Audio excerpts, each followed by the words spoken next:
येणाऱ्या 20 तारखेला होणाऱ्या जत विधानसभेच्या निवडणुकीच्या निमित्तानं या आजच्या सभेला संबोधित करण्यासाठी आलेले खासदार अमोल कोल्हे, सांगलीचे खासदार विशालराव पाटील आणि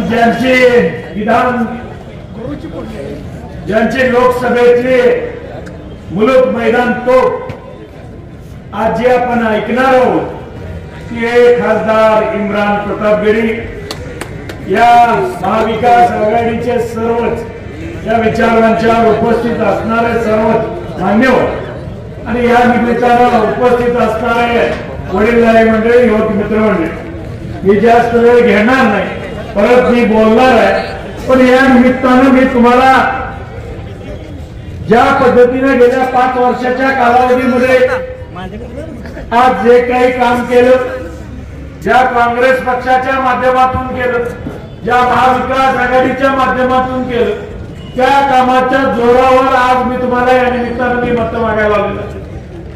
आज तसं बघायला गेलं तर प्रत्यक्षात फक्त मला 3 वर्षच कामाची संधी मिळाली, कारण 2 वर्ष कोरोनात गेलेले हे आपल्या सगळ्यांना माहिती.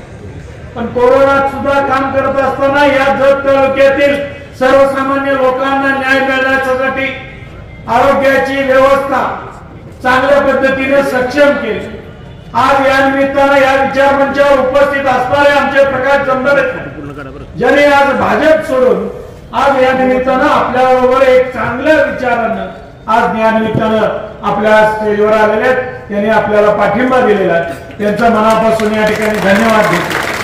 पण धन्यवाद देत असताना एकीकडे बीजेपीनं, जातीवादी पक्षानं ज्या पद्धतीने या जत तालुक्यात जवळजवळ 3 उमेदवार आज आयात करून लादलेले आहेत, हे सुद्धा या जत तालुक्यातल्या जनतेनं विसरता कामा.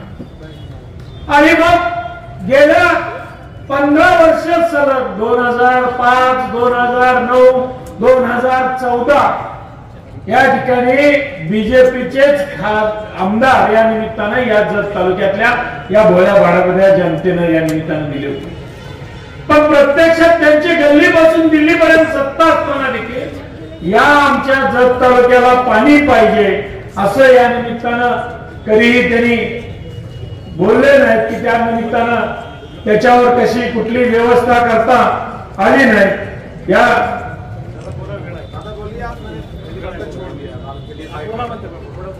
नहीं तो छोड़ दिया बाय रोड जाए. Thank you sir. क्योंकि यहाँ के लोगों को आपको सुनना, मेरे से ज्यादा आपको सुनना.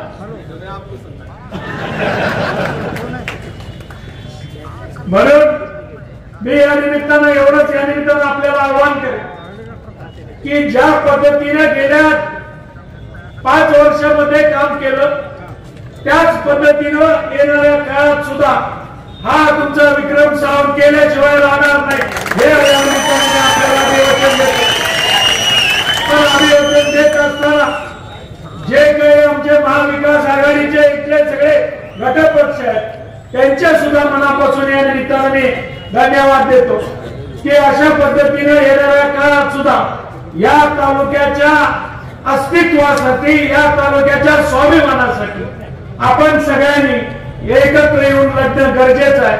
कारण जसं आपल्या घरातला कर्ता पुरुष आपल्या घरातले प्रश्न सोडवतो तसा शेजारचा माणूस आपले प्रश्न सोडवणार आहे का? नाही.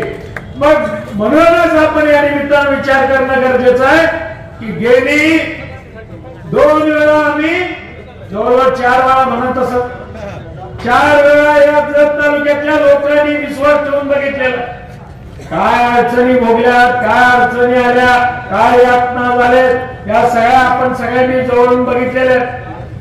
आज एकीकडे बीजेपीनं ज्या पद्धतीनं महादेवराव जानकर साहेबांच्यावर सुद्धा अन्याय केलेला आहे आपण जवळून बघितलेलं की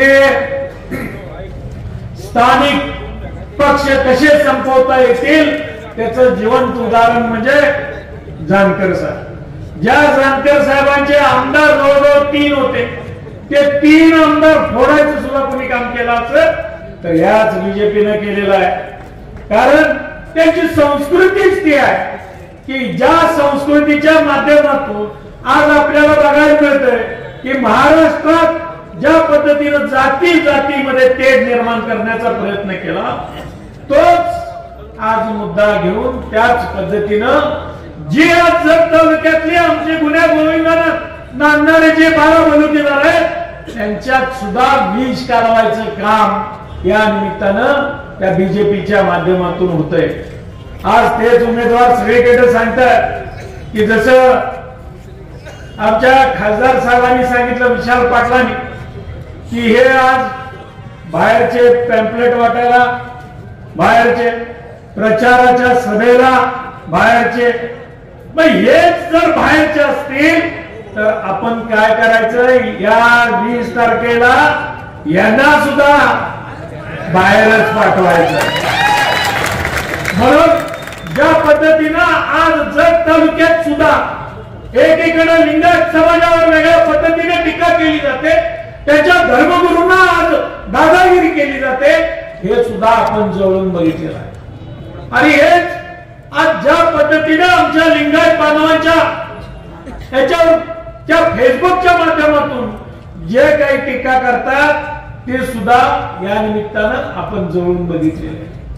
आज तेच काय सांगतात की ते फेक अकाउंट होतं.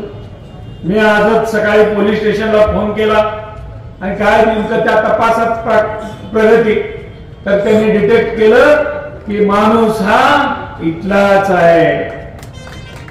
म्हणून येणाऱ्या काळात त्याच्यावर कारवाई होईल, त्याच्याबद्दल नाही आहे. पण एखाद्या समाजावर एक अशा पद्धतीची टीका करणं कितपत योग्य आहे हे सुद्धा आपण ठरवलं पाहिजे. आणि या येणाऱ्या 20 तारखेला आपण त्याच्या मतदान रूपी हक्काच्या माध्यमातून आपण सगळ्यांनी दाखवून दिलं. आज सगळीकडे काय सांगताय की आमचं वातावरण इकडं चांगलं आहे, तिकडं चांगलं आहे, पण तुम्ही त्याच्यावर कुणीही लक्ष देऊ नका.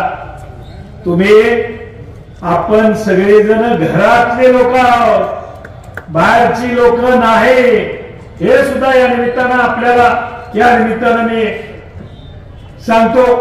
आणि जास्त न वेळ घेता येणाऱ्या काळात बरंच काही बोलता येईल की या ठिकाणी बीजेपीचे आमदार जे काही सर्वेसर्वा फसवणीस साहेब येऊन गेले, त्यांनी काय सांगितलं की जत तालुका हा दुष्काळ मुक्त करायचा, या जत तालुक्याला पाणी द्यायचं.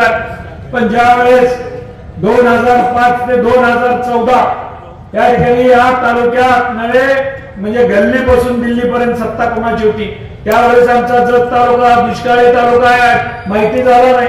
या तालुक्यातल्या लोकांना प्यायला पाणी पाहिजे हे माहिती झालं नाही. म्हणून म्हणतो या जत तालुक्यातल्या मतदार बंधू भगिनींना या निमित्तानं मी विनंती करतो की अशा उपऱ्या माणसाला आपण खपवून घेणार नाही.